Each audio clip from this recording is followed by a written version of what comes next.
Have you ever seen that video of me and Tim Dillon where Tim Dillon is laying out the scandal that took place in, like, was it the 1970s, Jamie?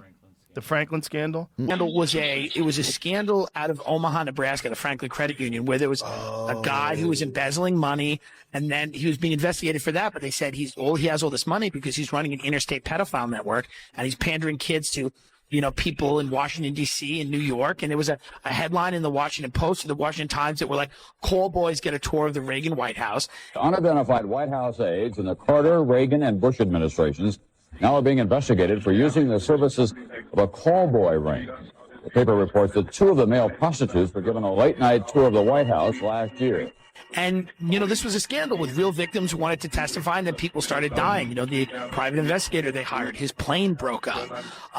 One of the girls that testified was found guilty of perjury, and that she was put in solitary confinement.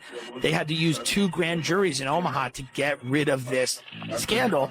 And it's now it's not as sexy as like a Pizzagate or something because it happened in the 80s and 90s, but this shows you the blueprint for the government, using marshaling resources to silence people that were victims of this stuff.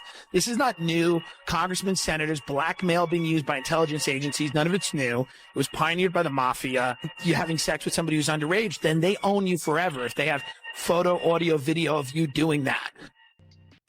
Wild.